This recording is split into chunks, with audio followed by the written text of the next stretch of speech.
when your faith begins to break, love reaches out, love reaches out,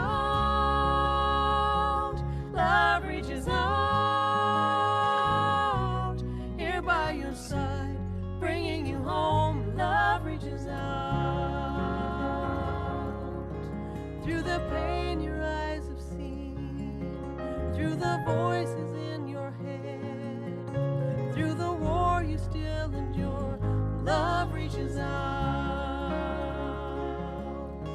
to the man who asks for change, to the mother and the child, to the elder all alone, love reaches out, love reaches out, love reaches out, here by your side, bringing you home, love reaches out. Let us take this night to strengthen and inspire. Let love and compassion be the source that fuels the fire.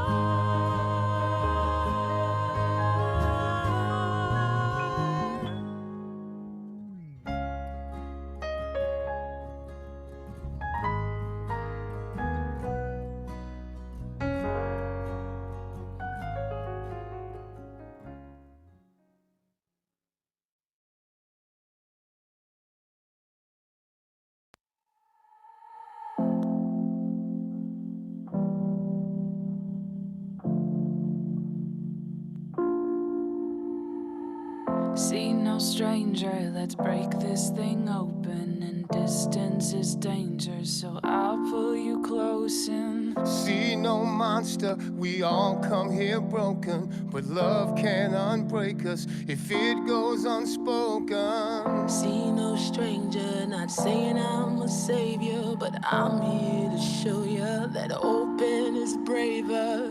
See no monster, cause monsters are fiction. Real people are messy, and so is forgiveness. Each act of forgiveness is such tricky business. Let me hear your story, and I'll be your witness. Let me be your sister, let me be your brother, let me see you now with the eyes of a mother.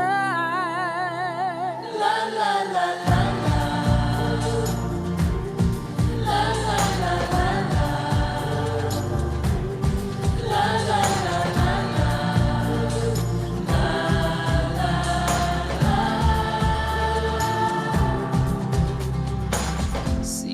Monster, just more learned behavior.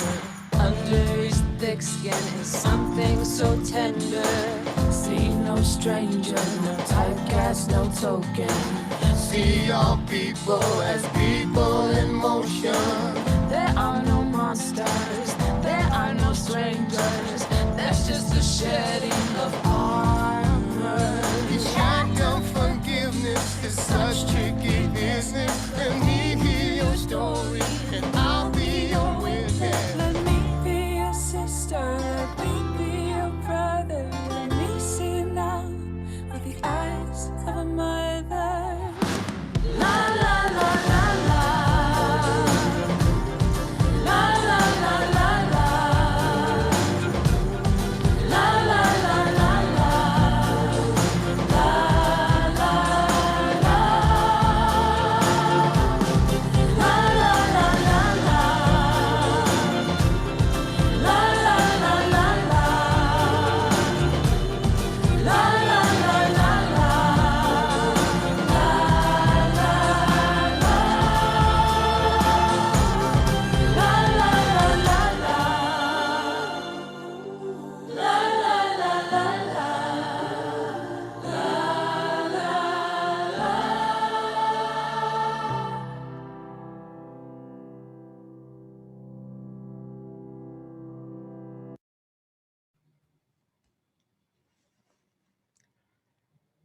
Good evening, and welcome to Cedar Lane Unitarian Universalist Church. I'm the Reverend Abhijana Manchi. My pronouns are he, him, and I serve Cedar Lane as senior minister. Please know that whoever you are, wherever you're from, whomever you love, and whatever your gender identity, life circumstance, immigration status, or political affiliation, we welcome you. We are gathered here tonight for a very special event, and I see that we are a mighty community representing various faiths and cultures and communities, all gathered together. It is wonderful to be together. Please share in the chat if you're comfortable your name, affiliation, and where you're joining us from. If this is your first time in a Unitarian Universalist setting, we want you to know that Unitarian Universalism is a progressive religious community. It is a practical, covenantal, and prophetic faith. It is practical in that our religious practice grows as we grow in understanding and in our taking responsibility for where our religion takes us. Unitarian Universalism is covenantal as it is built on relationships where we ask one another, what are we willing to promise to one another and to the world? Together, what shall we do? It is this promise we make and remake with each other that allows the institution to abide even as we, its supporters, grow and change. Our promise to each other, to our forebears and our children, is to do together now what is ours to do. And we are a prophetic faith, as our faith enjoins us not to be self-satisfied with ourselves and the way things are in the world. We are called to engage in the deeper and difficult work of dismantling structures and policies that promote inequity and injustice, and advocate for policies and actions that are just, fair, and equitable, and to live into being the vision of the beloved community grounded in love. Thank you for taking the time and taking a chance to join us this evening. You will not be disappointed. I now turn it over to the chair of the Kiplinger lecture team, Mr. David Devlin Foltz. Thank you, Reverend Abi, and welcome everyone from across the country and other countries as well. Let me first recognize the members of Cedar Lane who serve on the Kiplinger lecture team. I think you'll see their names on the screen, or you have before. It's been our privilege to organize this year's lecture with excellent help from the Cedar Lane staff and the AV team. The Kiplinger Lecture on Ethics in American Society is now in its 21st year. It was made possible by a generous gift from the Kiplinger Foundation in memory of Willard M. Kiplinger, an early member of Cedar Lane and the founder of the Kiplinger Washington Letter. This annual lecture aims to promote a deeper understanding of ethics and morality, and to move individuals to apply that understanding in their lives.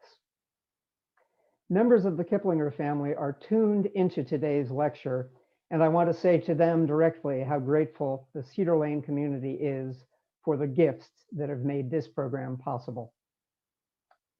Before we hear from our speaker, let me call your attention to the QA feature at the bottom of your screen.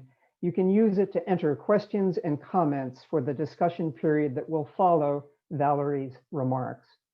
I'll turn it back now to Reverend Abi to introduce our speaker.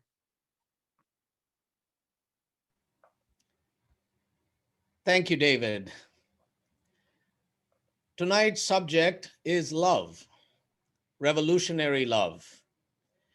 To quote from a ghazal attributed to the Sufi poet Hafiz, the subject for tonight is love, and for tomorrow night as well.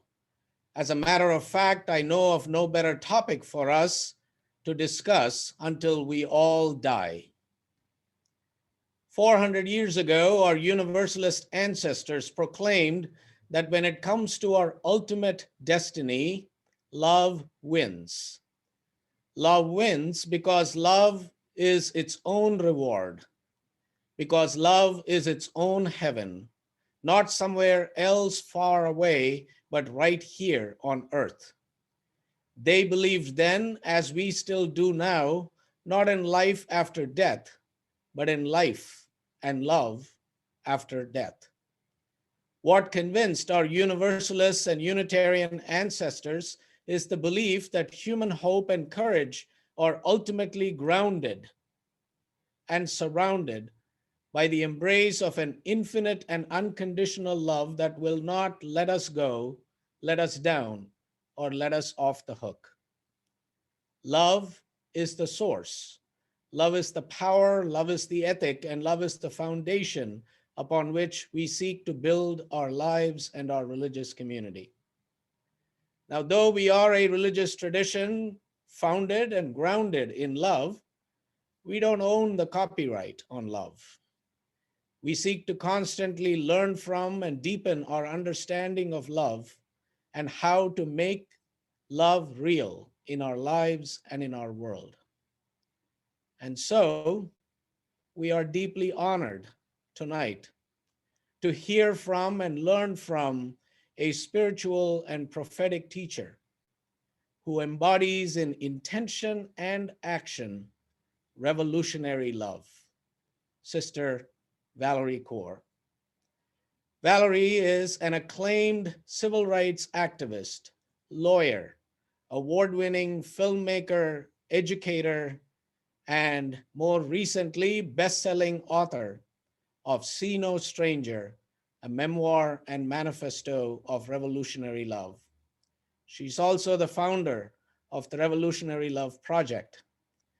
A daughter of Sikh farmers who have lived in California for over 100 years, Valarie earned degrees at Stanford University, Harvard Divinity School, and Yale Law School. She founded the Groundswell Movement, Faithful Internet, and Yale Visual Law Project to inspire and equip new generations of advocates. Valarie, thank you for agreeing to present the 2021 Kiplinger Lecture.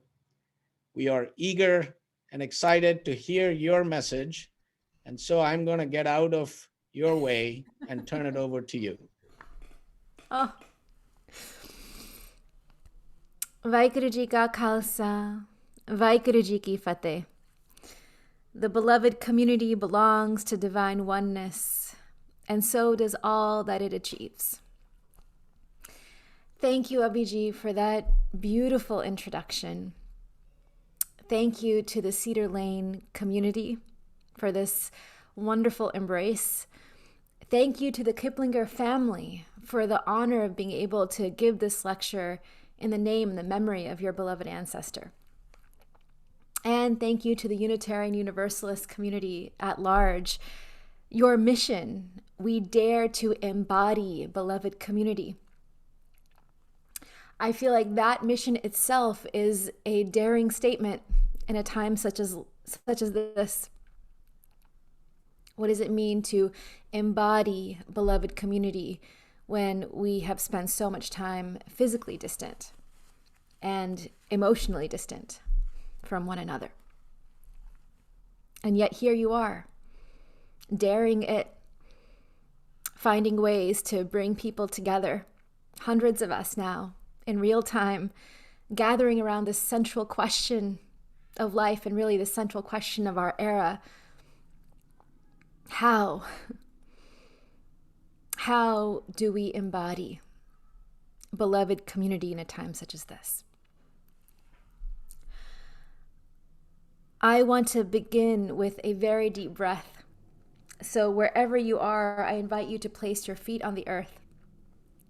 And you can close your eyes or lower your eyes for a moment as you imagine taking the deepest breath of your day. Let it come. Let it go.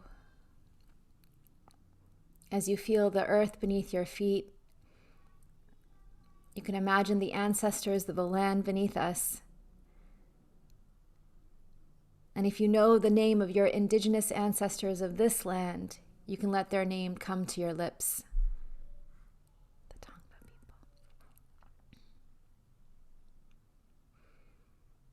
people. I invite you now to enter an imaginative exercise with me. Imagine that there are strong roots shooting down from the bottom of your feet into the earth. Down, down, down, anchoring you into the earth. And so you can feel the difference in your body, the dignity of your spine, when you are held that deeply by the earth. And as you imagine those strong roots going down, down, I invite you now to imagine them going horizontally. That your roots are reaching out for other roots. Your roots are reaching out for my roots. And there, we found each other now. Good. Your roots are now reaching out for Abhi's roots. And we found him now. Good. And now David. Good. And now all of the other hundreds of us in this space together. Can you imagine that? And all the places you've named that you're coming in from. We're reaching out to Silver Springs and to Pittsburgh, Flagstaff, Los Angeles, Canoga Park, Fairfax, Redondo Beach, all over the country. Can you imagine? Our roots are entangling with each other's roots. We are like trees in the forest. We look as though we are standing apart, but we are interdependent. We are interconnected. And that means we can find ways to support one another, even in a time when we cannot be near. Now, from this place, imagining those roots still beneath the earth, now, my love, take a deep breath with me. Let it come. And now let it go. You can notice if there's any difference, if it was easier to take that deep breath. Now, you can open your eyes, return to the screen, return to each other, and for the remainder of our time together, let a little part of your imagination retain that feeling of the roots beneath the earth. And in this way, we're creating this Zoom space, this virtual space, as a sacred space. We embody the beloved community by practicing it wherever we can, however we can. So even as we're talking about the ethic of love, let us be living into the practice of it here and now.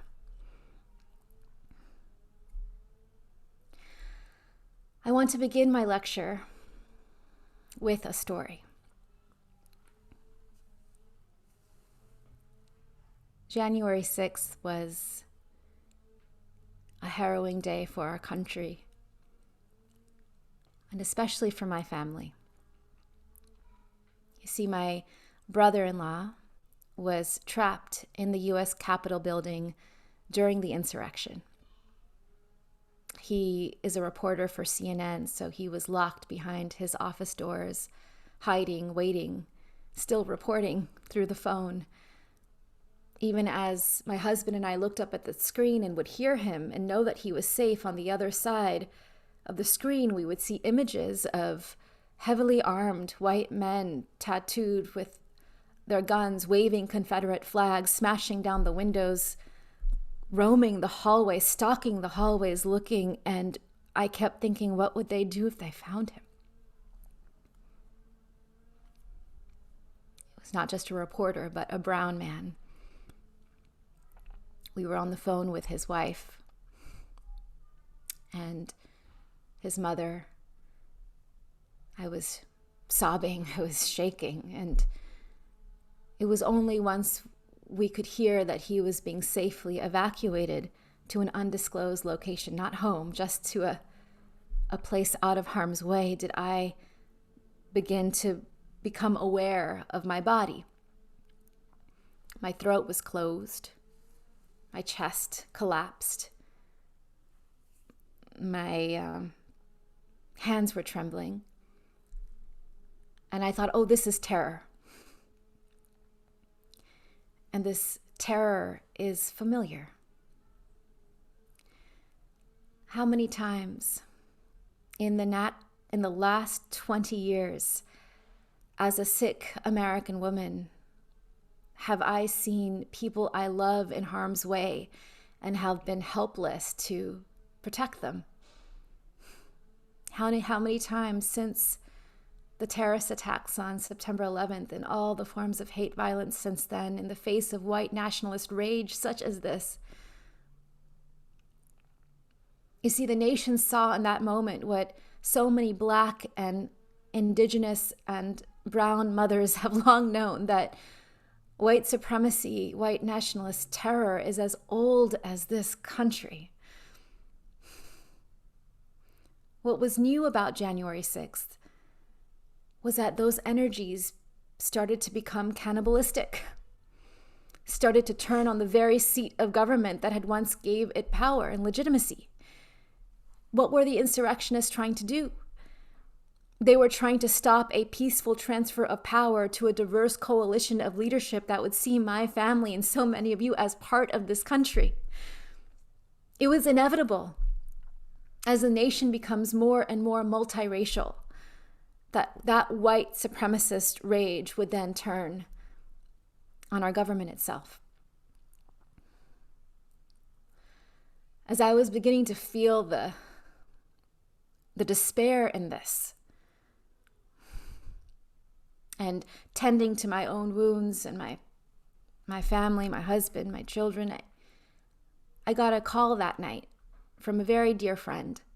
She's actually one of my teammates at the Revolutionary Love Project, has helped me build this project the last 4 years. And she said to me, Valarie, I'm so sorry. I said, I know, it's okay. She's like, no, my parents were at the Capitol.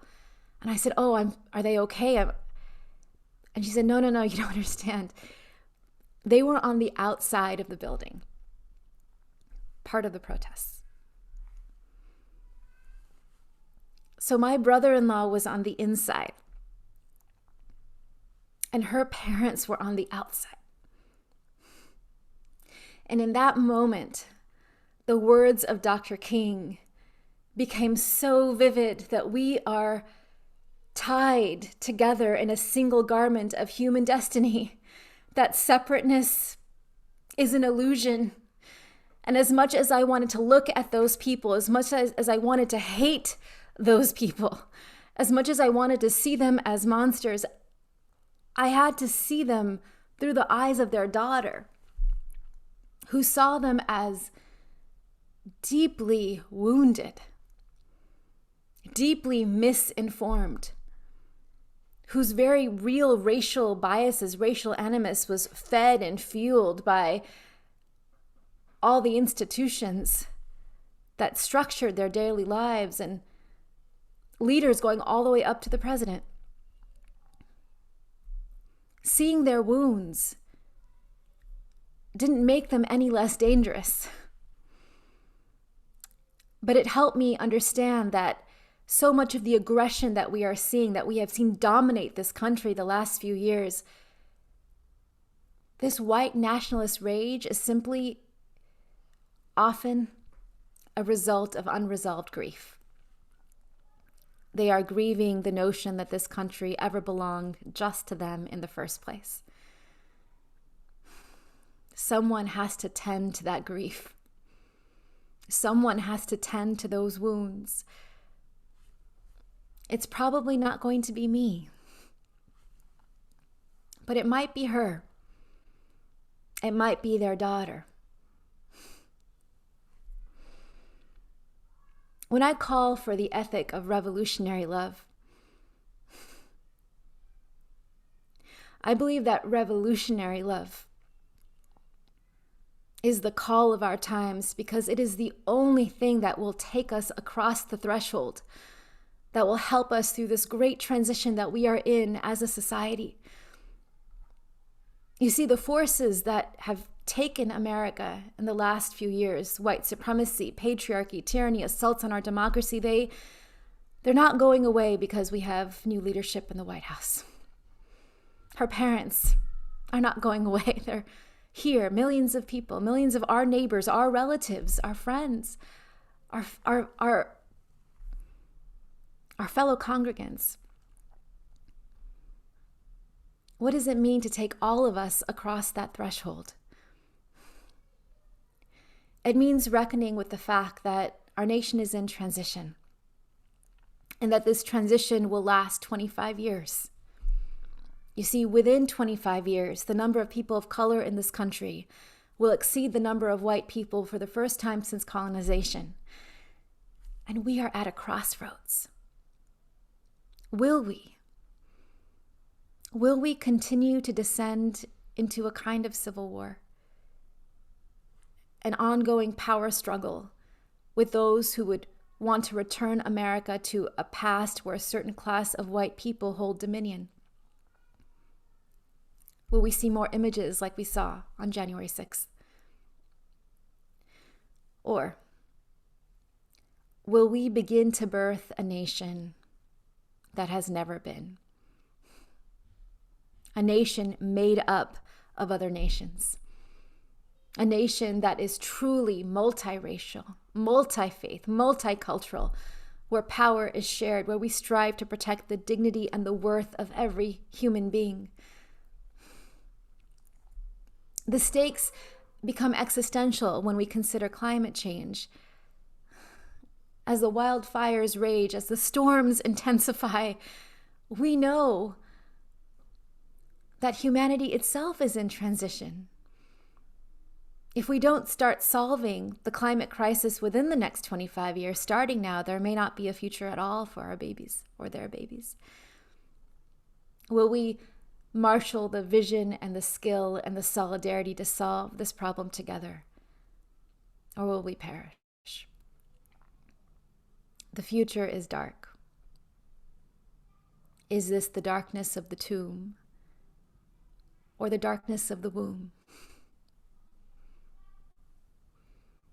I lift my gaze and I see the society that could be. A healthy, multiracial, equitable society that makes good on the promises in our founding documents. I lift my gaze and I see the world that could be. A world that is not constantly teetering on collapse, but a world that is sustainable, where we have generations upon generations, where we can build and live into, embody beloved community. Each of us has a role in that long labor. Each of us has a role in this era of transition, and that brings me to you. You have a role. You have a sphere of influence. You are the mothers and the fathers, the community leaders. You are the educators and the students and the journalists. You are the business leaders, the artists, the advocates. You are the ones. You are the ones who are here tonight because you are interested in leveraging your time and your talent to follow this calling, the stirring in your heart, to play your unmistakable role in this era of transition. And it's going to take every single one of us. You see, there's no institution in the United States right now that doesn't need us to transition it to becoming a container that is truly anti-racist, equitable, sustainable. And I'm not just talking about our education system or criminal justice system or policing. We need big, broad structural reforms, but I'm also talking about the small institutions of our daily lives. Every house of worship, every workplace, your child's elementary school, your own home, in every arena of our society. They need us to show up, to do that hard labor of transitioning it into a container for beloved community. That means that we've got to do it with love. And we've got to reclaim love, not as an abstract ethic or not as a rush of good feeling, not as a form of sentimentality or a practice in civility. No, it's time to reclaim love for a new era. And I have been able to draw upon my Sikh tradition and social reformers and social movements of the past to try to make my offering to this time, that I believe that we can reclaim love as a form of sweet labor. Love as labor. Fierce, bloody, imperfect, life-giving, a choice we make again and again. Think about your closest relationships in your life, between your children, parents, friends. You know that sustaining relationships, loving the people who are closest to you, that requires ongoing labor, sweet labor. I first really saw this the moment when my son was born. He was placed upon my chest and I was shaking and sobbing, the rush of feeling. I'm like, I'm falling in love, right? The rush of oxytocin that floods the body. And as I'm shaking and sobbing like this time from falling in love, my mother is next to me and she is opening up her bag and taking out her dal and jol and beginning to feed me. Feeding her baby as I'm feeding mine. And I look at my mother and I say, oh, I see what I had never seen before, that she has never stopped laboring for me from my birth to my son's birth. My mother knew what I was just beginning to really understand, that love is labor. Fierce and bloody and imperfect and life-giving, a choice we make again and again. And if love is labor, then that labor engages all of our emotions, right? Joy is the gift of love. Grief is the price of love. Anger, rage, is the force that protects that which is loved. You see, we need all of these emotions in the work and the labor of loving one another. And when we choose to pour that kind of love beyond our intimate circles, beyond what evolution requires, when we choose to love others who we may not know, that's when love becomes revolutionary. So I define revolutionary love as the choice to enter into labor for others, even for our opponents, and for ourselves, who we too often neglect. I believe that if love is labor, then love can be taught, love can be modeled, and love can be practiced.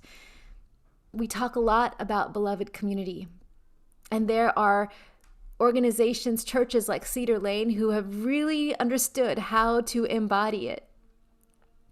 My offering to you is to give you tools, essential practices that deepen that cultivation of beloved community even more. Imagine if we could start giving a critical mass of people all across this country the tools to build beloved community where they are.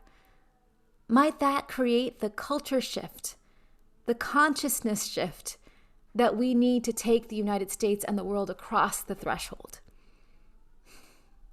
That is my life's calling.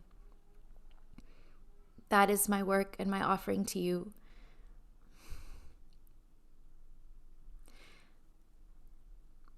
I never knew that I would be doing this work. You see, I became an activist after September 11th, when a man from my community was the first to be killed in a hate crime after 9/11, Balbir uncle, Balbir Singh Sodhi.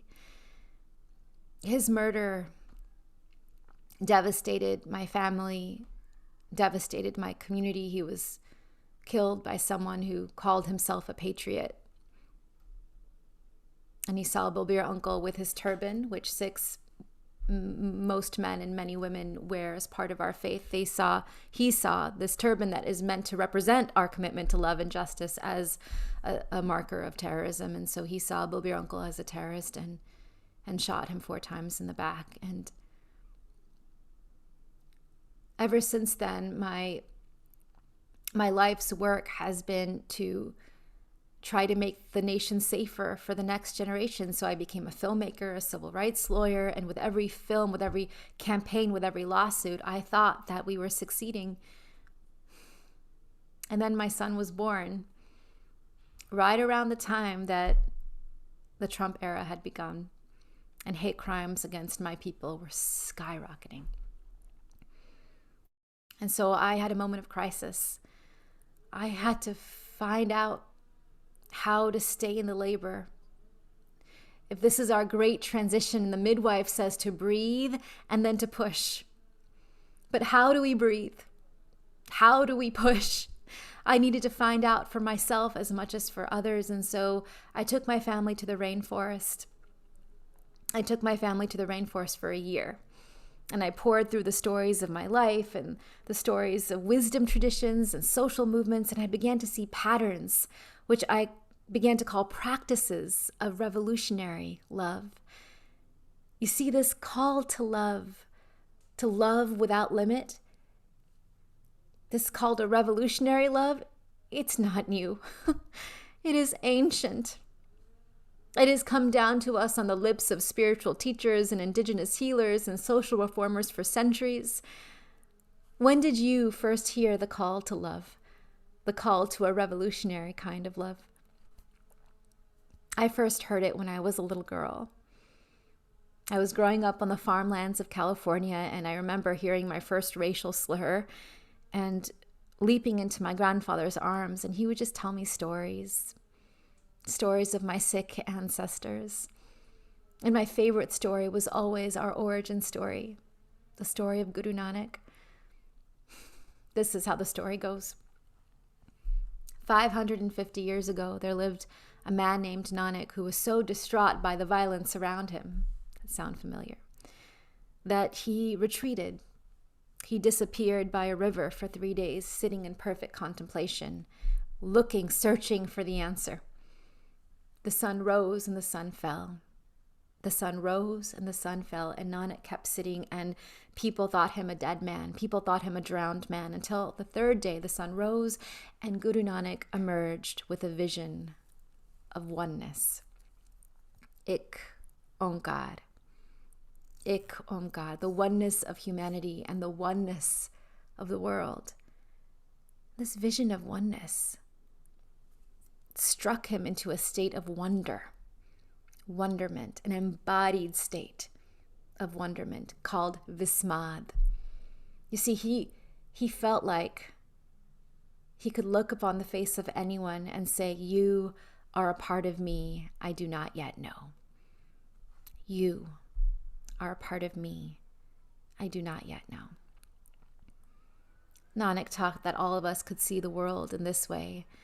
When we quiet the eye, the chatter in our minds through music and meditation or mantra or song or poetry, then it happens, those moments where we taste the truth of oneness. The separateness is an illusion, right? We are like trees in the forest, our roots interconnected beneath the earth. We belong to one another.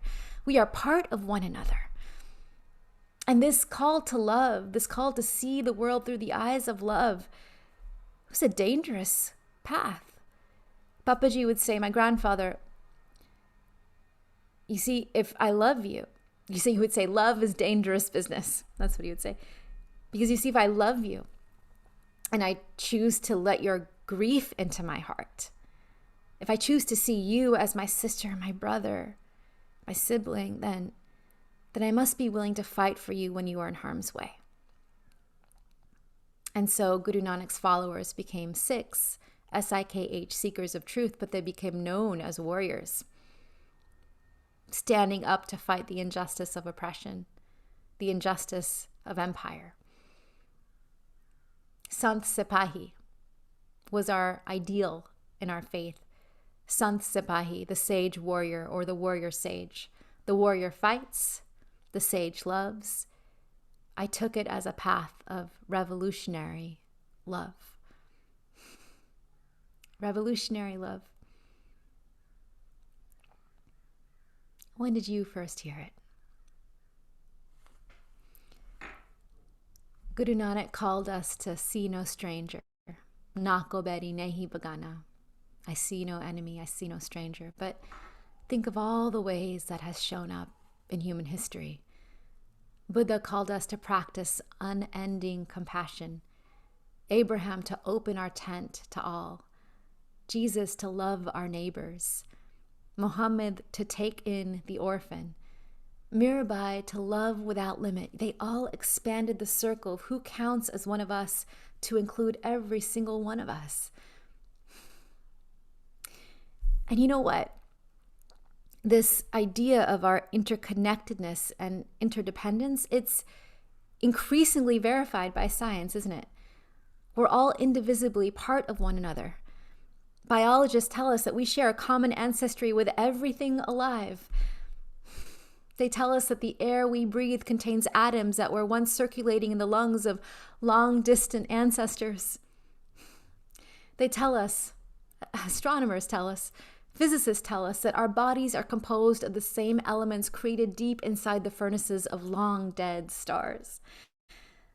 So, my love, we can look upon the face of anyone or anything and say, not just as a spiritual truth, but a cosmological fact, a biological fact, you are a part of me I do not yet know. Now, if that truth has been so ancient,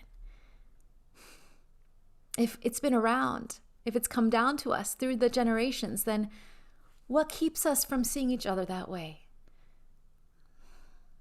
You see, our societies have long been dominated by institutions that cling to hierarchies of human value, that preserve the interests of one group over another. Because if I see a group of people as part of them as not part of me, it becomes easier to colonize them, to rape them, to detain them, to ban them, to deport them, to separate them from their families, to kill them, to let them be killed.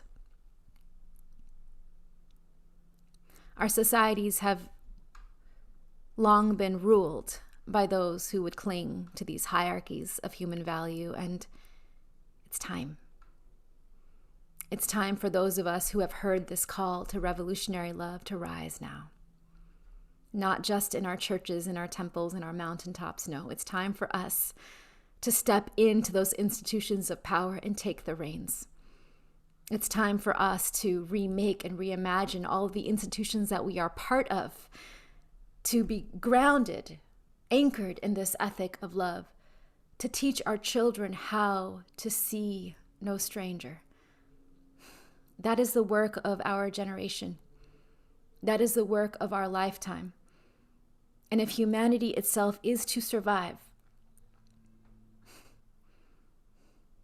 it will require all of us to show up to that labor.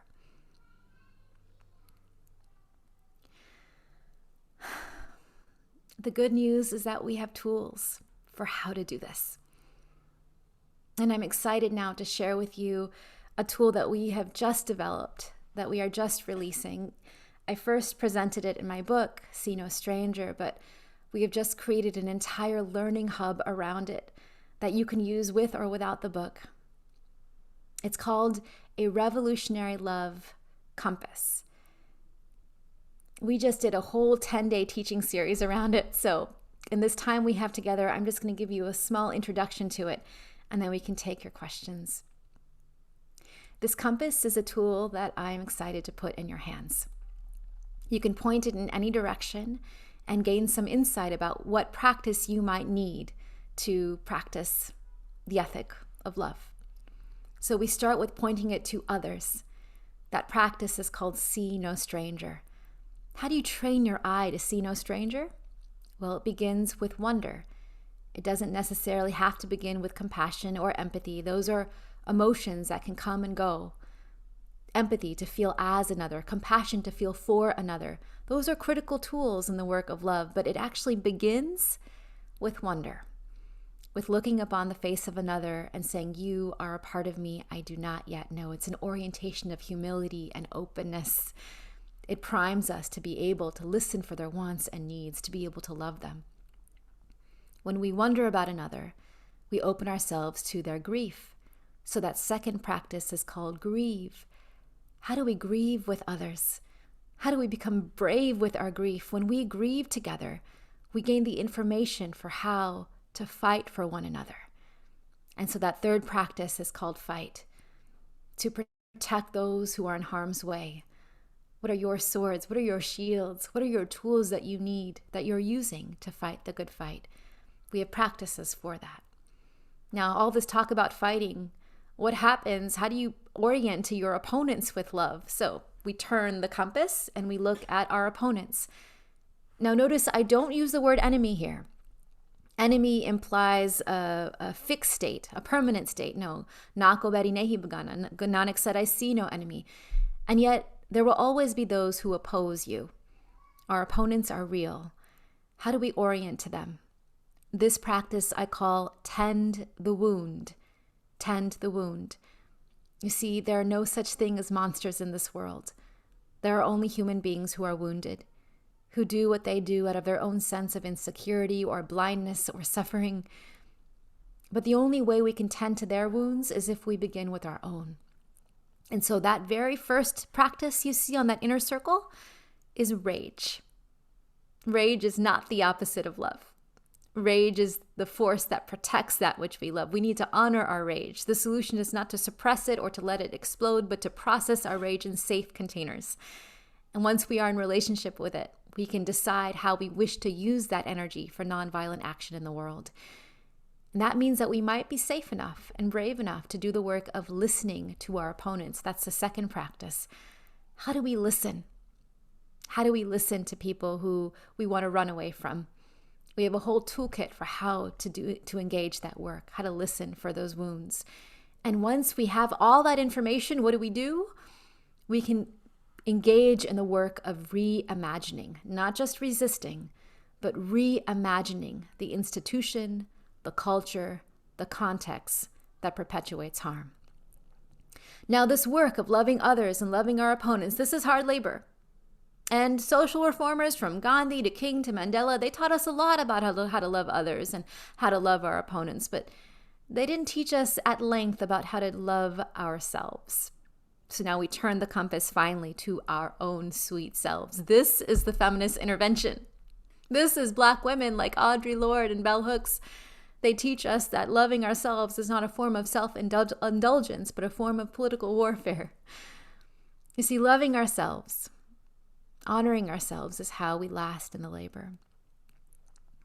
It's the only way we can sustain the labor. And that practice is called breathe and push. The midwife doesn't say breathe once and push the rest of the way. She says breathe, my love, and push and then breathe again. So that inner practice is called breathe. How are you breathing each day? What do you need to breathe? What do you need to love your body and your own spirit well? And then what do you need to push? What are the uncomfortable sensations or situations or thoughts you need to enter in order to heal parts of your life that need healing? What is the work of forgiveness, apology, even reconciliation that you might be ready for if you make that little push? And finally, transition. In those moments where a voice in you says, I can't go on, this is about conjuring the voice of wisdom inside of you to say, oh, my love, you are brave enough. Keep breathing, keep pushing.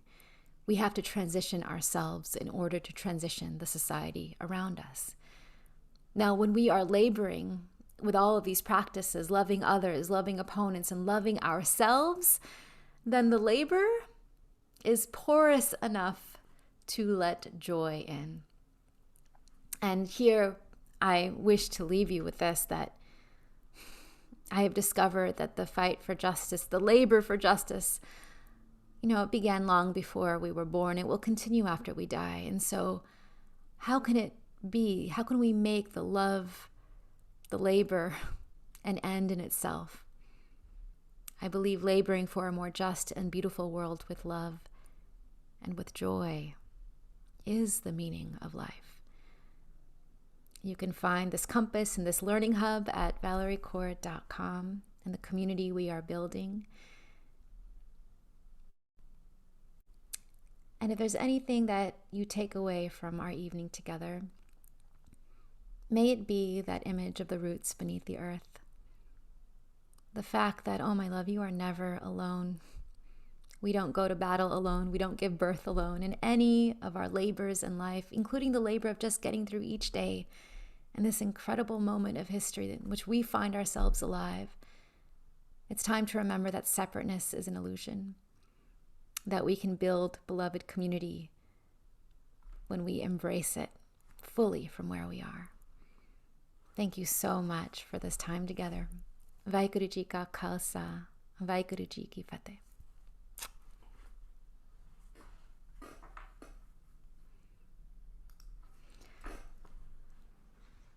Thank you, Valarie, for your powerful testimonial about love and how we live into being revolutionary love, and emphasizing the three aspects of loving ourselves, loving our neighbors, and loving our opponents as a way in which we journey through the labor of love. Thank you. We have a few questions, and I also recognize we have limited time, so I'm going to ask as many as possible. One of the questions is, unresolved grief inside a person is tragic. Unresolved grief in a nation is catastrophic. It releases enormous aggression. What is the unresolved grief in American society today in this period that unleashes this anger and aggression? I wrote that thinking about the aftermath of 9/11, how we had so much to grieve as a nation, and yet we prepared immediately to go to war. One cannot grieve and prepare to kill at the same time.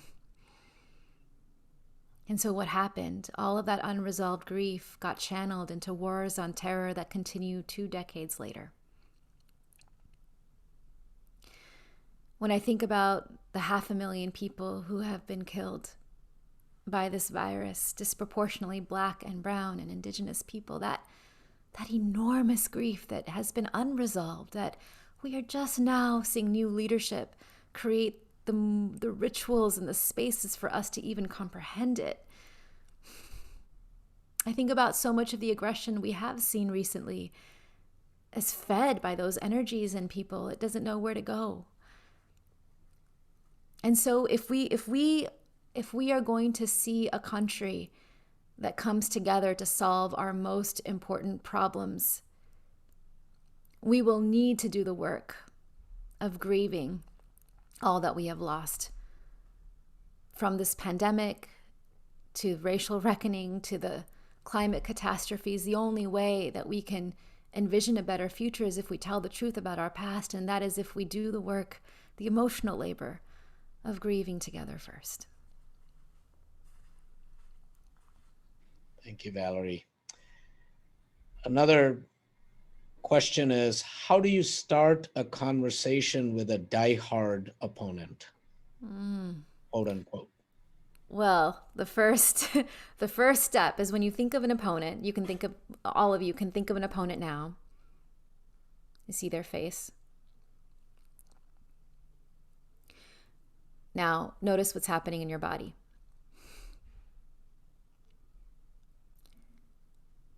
If you feel your throat closing in a little bit, or your chest constrict, or maybe if you feel like panic rising in your body, like fire in a cage, that's probably information that now is not the time to reach out to them. It's information that your time, your job, your role is to love yourself right now. Remember, everyone has a different role in the labor of revolutionary love, others, opponents, ourselves. And there's probably some really unprocessed rage and unprocessed grief, some trauma for you to work through. So your revolutionary act is to love on yourself. Maybe you can give other people permission to do that work, just like my friend Amy will do the work with her parents in a way that I can't. If you are ready, if you think of an opponent and your body is settled, there's a little bit that stirs, but there's enough space to wonder about them. Here's the secret. Your role is not to change them, to persuade them, or to legitimize them. Your role is to simply to understand them. If you lead with wonder, human beings mirror each other, right? If you come with daggers out, they're going to come with daggers out. If you lead with wonder, they just might start to wonder about you in return. They just might want to hear your story. They just might want to hear an alternative view. And if that has happened, then the process of listening has begun. And it is a process. Anytime I have seen change in another person, it has come through sustained listening over weeks, over months, sometimes years. The man who killed Balbir Singh Sodhi, 15 years after the murder, the Sodhi family and I reached out to him. And we began our own process of reconciliation. I felt nothing for him, but I led with my wonder. And when I led with my wonder, he led with his. And now, every few weeks, Abhiji, I am reading him this book. That's why I can see the man waving a Confederate flag in the U.S. Capitol building and still say, I see no stranger, because I've seen what can happen.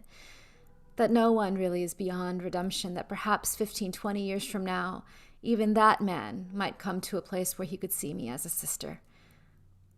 That takes all of us to partake in the labor, and that is long labor, it's slow labor, it's deliberate labor, and there are tools in this book and the Learning Hub to help you with that labor. Thank you. It's a beautiful response. I'm also reminded of some of the stories you share in your book about those holy encounters with people who were opponents and how you approach them with wonder. Conversations that actually led to deepening and transformation. Another question is, how can we encourage more diversity in the publishing of children's literature and the availability of more diverse books in schools to stimulate the ethic of revolutionary love with a younger generation? Yes, I know. And the reason I'm really excited about this is because I'm about to close on a children's book. And it is with, I can't announce it just yet, but it is with a publisher that specializes in telling the stories of diverse families and lifting up diverse writers. And so I just want to say they're out there. They're everywhere. And it takes teachers and parents to bring them into our schools, to feed them to our children. I will never forget reading my friend Simranjit Singh's book for children called Fauja Singh.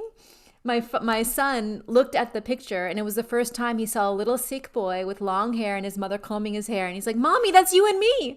He had never seen himself represented in the culture around us, right? It's like, how can children know that they are beloved if they don't see representations of children like them who are beloved? So I say it's time. We're experiencing a renaissance in children's literature, and we're training our children to see no stranger by telling these stories. And if you follow me, I'll probably be announcing it on my Instagram account. That's at Valarie Kaur.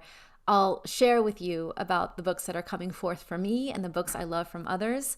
The book that I'm working on right now for children is called Wonder Baby.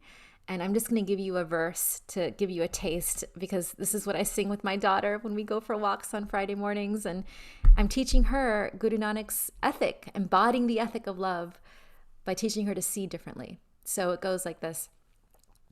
Ants on a leaf, birds in the sky, sweet little bee, tree so high. Wonder Baby says, wow, whoa, you're a part of me I don't yet know. And we go on and talk about the people. You're a part of me I don't yet know. And children get it like this, because we all start with that, don't we? Indeed. So our job is to keep it alive.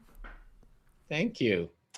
Uh, do we have time for a couple of questions, Valarie G? Yes, we have time until my children go through that door. So, Well, we would love to see that. Uh, one is, and this is a question that comes from two men, I would presume. Many of your references like birthing, transitioning, sexual assault, and the wise woman are mainly from a woman's experience. How have men responded to the ideas of revolutionary love with this in mind?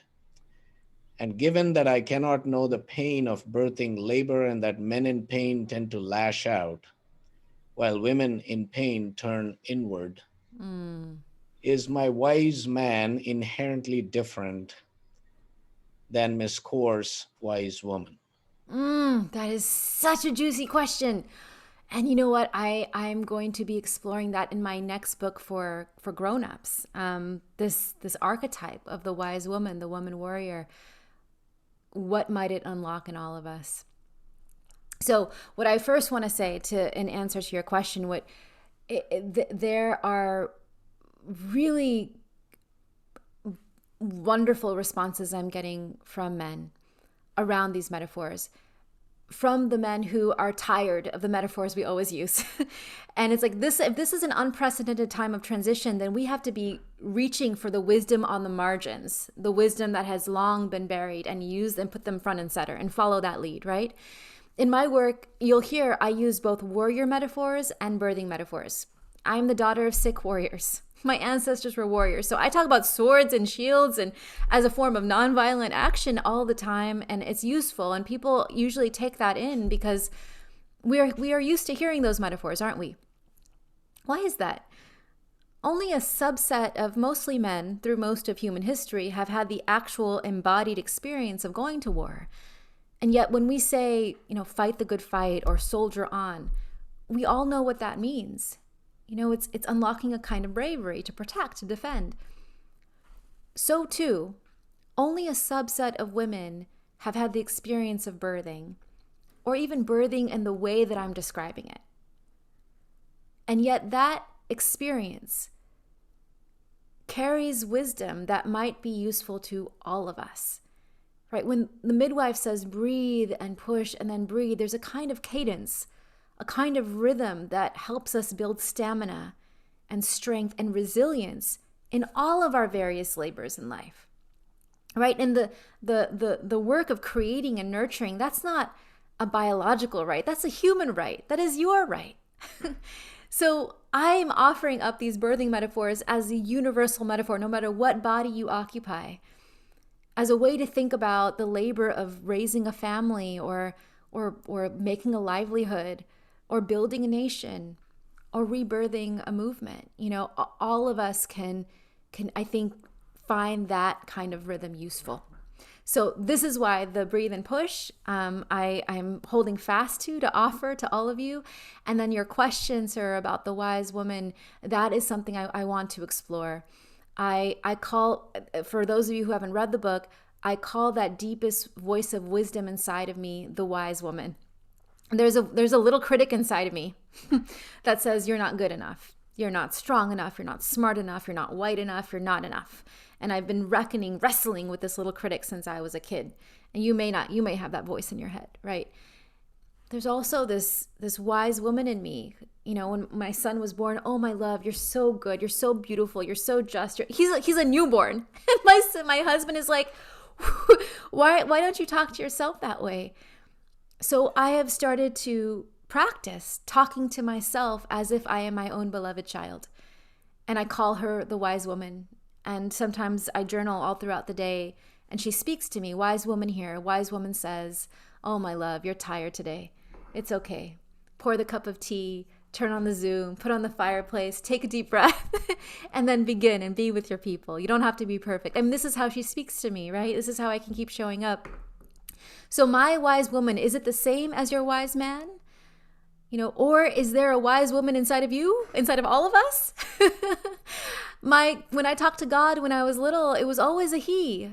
How much have we been living with he's, capital He's, inside of us? And that has been useful in many ways, but perhaps limiting in other ways. And so it might be a really playful experiment to see, like, does your wise, until I write this book, you can experiment with it. Does your wise man speak to you differently the way that your wise woman might speak to you? I think it's an open question that I invite you to explore. Thank you. So we have time for one last question, Valarie G, and this is something that one of the concepts of the Sikh tradition that I have really found to be deeply inspiring and grounding is Chardi Kala, which you call as relentless optimism, that to me signifies being in a perpetual state of resilient hope, and not glossing over what life brings to us, but to be present in ways that allows us to say yes to life. Can you reflect on how one might go about practicing Chardi Kala in being present in the moment and bringing in those aspects of balance and self-care and self-compassion? Aviji, I really love your description. It's beautiful. I first really began to understand Chardi Kala when I walked into the hospital room of Baba Punjab Singh. He was a Sikh American grandfather who was one of the 7 shot by a white supremacist when he opened fire at a Sikh Gurdwara on a Sunday morning back in 2012. And while the others were killed, Baba Punjab Singh was not killed. He was paralyzed, and he lay on the bed, unable to move or speak, year after year after year. And every time I would walk into his room, he looked like my grandfather. He looked like Papaji, turban, white beard, just beautiful, kind eyes. And his son would look into his face and hold his hand, and I would hold his hand. And his son would say, "Papaji, are you in Chardi Kala?" They're asking this man who cannot move or speak if he is in Chardi Kala. And Baba Punjab Singh could only blink his eyes, once for no, twice for yes. And every time he would blink his eyes, twice. Yes, I am in Chardi Kala. Abhiji, I've come to learn that Chardi Kala is not about the future at all. Baba Punjab Singh died shortly before this pandemic, after 8 years in that state. I used to translate Chardi Kala as relentless optimism, but because it's hard to find a good English translation for it, but I don't think it's about the future at all now. I now translate it as ever-rising joy, even amid the pain of labor. Ever-rising spirits, even amid the suffering, even in the darkness, even when we can't see. 6, we say to each other, "Are you in Chardi Kala? Are you in Chardi Kala?" And sometimes I'm not. Sometimes I'm down in the thick of despair. I feel hopeless, But I've come to understand that hope is a feeling that waxes and wanes, waxes and wanes. What matters is the work our hands do. That in the moments when I don't feel hope, it's okay as long as I can access Chardi Kala inside of me. And Chardi Kala is that ever-rising energy, that ever-rising joy. Can I take joy in the work that my hands do? Can I show up to the labor, even if I can't see in front of me? And when I show up to the labor with love, then it's easier for that joy to find me. These days, the way that I practice Chardi Kala is at night, no matter how dark or difficult the day is. My son, who's now 6 years old, he pulls on my sleeve and says, "Dance time, Mommy." And my daughter, who's 2, whose name is Ananda, which actually means divine joy, she leaps in my arms, and They say, throw me up, mommy, and I throw them up, and they're laughing, and I'm laughing. And even on difficult days, even after the recent death toll from the pandemic, even after the racial, even on the day of the insurrection, we still danced. And I'm always miserable at the beginning. I'm just like, oh, why did I make this rule in the house? And then, the laughter begins and the spinning and baby, you're a firework. It just, and suddenly I feel this rising energy. I'm like, oh, this is joy. This is joy. Joy gives us energy for the long labor. Joy returns us to everything that is good and beautiful and worth fighting for. And this is how I have come to practice joy in my justice work, and how I've come to believe that laboring for a more just and beautiful world, building the beloved community, embodying the beloved community as we have tonight with a sense of joy, that is the meaning of life.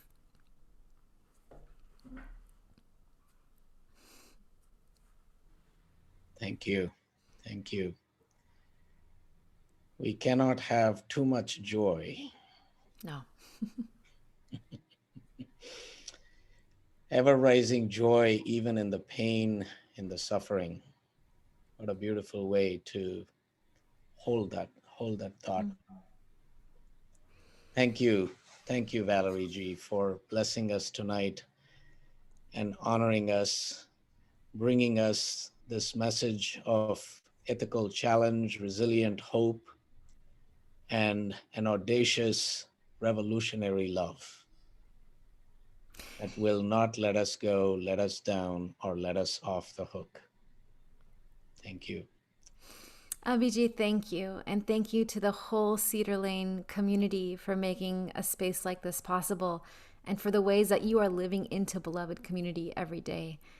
I see you as on the front lines. I see you as midwives to a society, a world in transition. And my vow to you is that I will continue to labor by your side.